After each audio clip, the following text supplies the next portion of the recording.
दोस्तों नमस्कार, आपका स्वागत है हॉलीवुड इन हिंदी में। आज हम आपको द फिफ्थ एलिमेंट मूवी के बारे में एक्सप्लेन करेंगे, तो चलिए।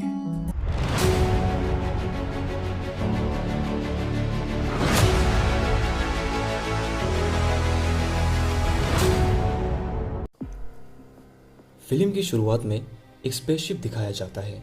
कहानी इजिप्ट की जगह पर 1914 में पिरामिड के अंदर दिखाया जाता है, जहां प्रोफेसर और उनके खोजकर्ता रिसर्च करने आते हैं। वहां वो दीवारों में बनी प्राचीन चित्र की पड़ताल करते हैं। प्रोफेसर कहता है कि चित्र में बना एक सुप्रीम बीइंग यानी महान इंसान आएगा, जो हमें पांचवें तत्व के उपयोग से बचाएगा।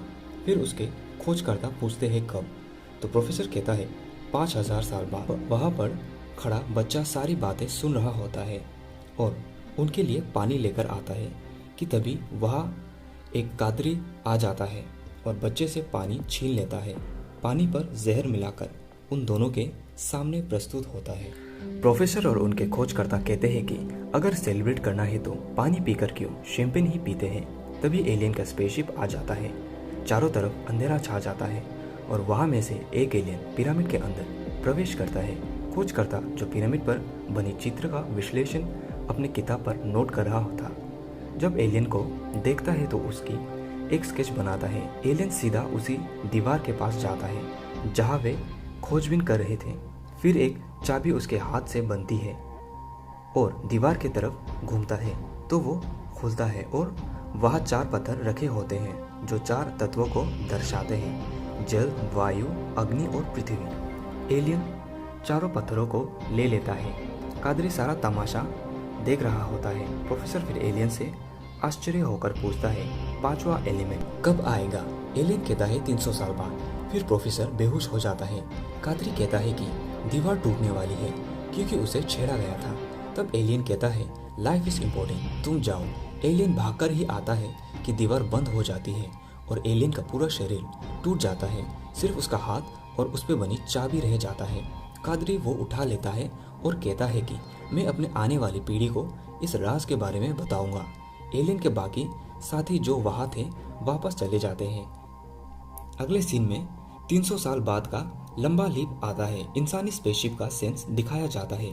न्यूयॉर्क हेडक्वार्टर में बैठा प्रेसिडेंट वो आग का गोला पृथ्वी के नजदीक आते देख जेरल्ड मुर्नो से कहता है कि कुछ तो उपाय किया जाए। सभी आर्मी मेंबर्स अंतरिक्ष में स्पेसशिप पर एक मिशन को जाम देने के लिए वहां हैं। वे 20 से भी अधिक मिसाइल आग के गोले पर फेंकते हैं, पर आग का गोला नजदीक आ उन सब को निगल लेता है।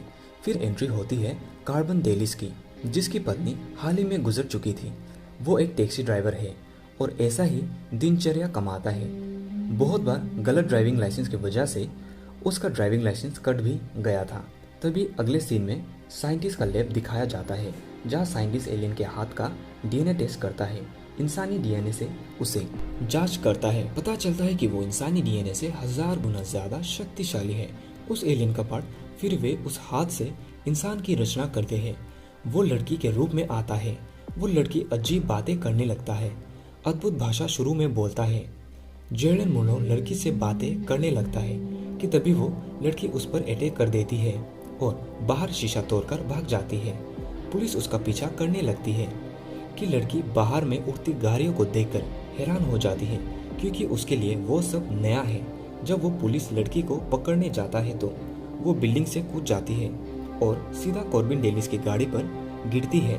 कॉर्बिन तुरंत गाड़ी रोक देती है और पीछे देखता है कि गाड़ी पर लड़की है। लड़की अद्भुत भाषा बोलती है।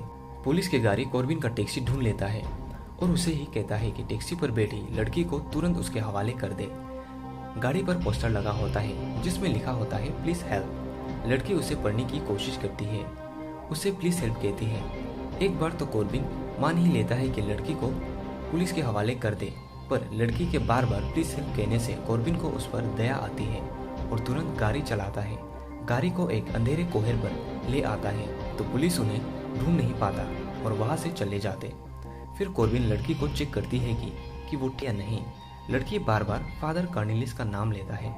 कॉर्बिन फादर का घर ढूंढ लेता है और लड़की को गोदी में लेकर जाता है। फादर को लड़की के हाथ पर बनी निशान दिखाता है। उसे देखते ही फादर कहता है यही है द फिफ्थ एलिमेंट, यानी पांचवा तत्व लड़की को सोते देखकर कॉर्बिन उसे किस करने लगता है कि तभी लड़की बंदूक उसके गर्दन पर रखता है और कहता है एक्वामेट। तो कॉर्बिन अपना नाम कहता है। फिर लड़की से अपना नाम पूछता है तो लड़की एक बड़ा सा नाम बोलता है। फिर कॉर्बिन कहता है तुम्हारा कोई छोटा नाम तो नहीं है? तब लड़की कहती है इलू। फिर वो फादर से पूछता है कि वो कौन सी भाषा बोल रही है।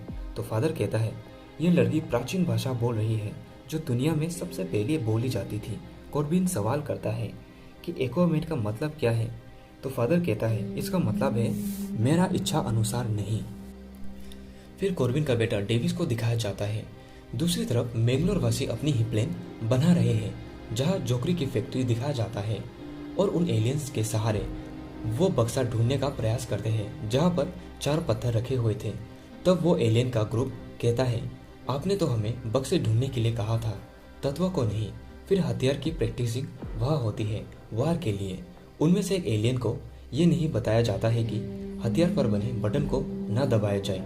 गलती से वो बटन दबा देता है और वो घायल हो जाता है।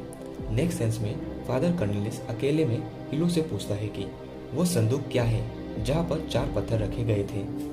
जब वो एंशियंट चाबी लेकर हाथ में आता है तो इलू खुश हो जाती है कि दरअसल संदूक खाली था और वो 4 पत्थर मैंने किसी सुरक्षित हाथ में दी है। वो उन्हें होटल में मिलेंगे जो दूसरे प्लेनेट पर है। नेक्स्ट सीन में हम फ्लाइट सेंस में पहुंचते हैं। जब डेविड झूठी आइडेंटिटी लेकर आता है तभी कॉर्बिन वहां आता है और कहता है मैं हूं कॉर्बिन डेलस और इलू के साथ फ्लाइट में बैठ जाता है और आखिर में मैंगलोर वासी के एक सदस्य भेष बदलकर अपने को कॉर्बिन बताता है। तभी एयर होस्टेस कहती है कि कॉर्बिन डेलस आ चुके हैं और नीचे चली जाती है। अगले सीन में हम पैराडाइज पहुंच जाते हैं। जेरन मोनो कॉर्बिन डेलस को मिशन के बारे में बातचीत करते हैं। प्रेसिडेंट कहता है कि किसी को इस प्लेन के बारे में पता नहीं चलना चाहिए। सूत्रों के अनुसार वहां पर डिवा नामक एक लड़की परफॉर्म करने आएगी, उसी से पता चलेगा सारा राज। रोज यूं तो कॉर्बिन को परेशान करते ही कॉर्बिन उसे अपने ढंग से बताता है कि मैं यहाँ एक मिशन पर आया हूँ। फिर डिवा की एंट्री होती है। फिर क्या था, कॉर्बिन रोज के साथ बैठता है और वो डिवा का परफॉर्मेंस देखने लगता है। दूसरी तरफ जॉर्ग इलू को पूछता है संदूक कहाँ है। तब इलू उसे धूम मचा देता है और गलती से इलू को गोली लग जाती है और वो वह घायल हो जाती है। तीसरी तरफ मैंगलोर वासी होटल को हाईजैक कर लेती है और हमला कर देती है। सभी चिल्लाने लगते हैं।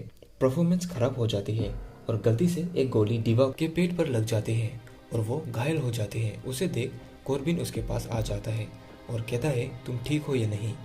ये हमें पता चलता है कि डिवा के पास वो 4 जरूरी तत्व है जिससे पृथ्वी को बचाया जा सकता है। मैंगलोर वासी को 10 मिनट का टाइमर वहां पर लगा देते हैं। फोर्क आखिरी 5 सेकंड में टाइमर बंद करता है कि तभी मैंगलोर वासी में से एक टाइमर को ऑन कर देता है और वो घायल हो जाता है। कॉर्बिन डिवा के पेट में हाथ डालकर 4 पत्थर पहले ही निकाल लेता है।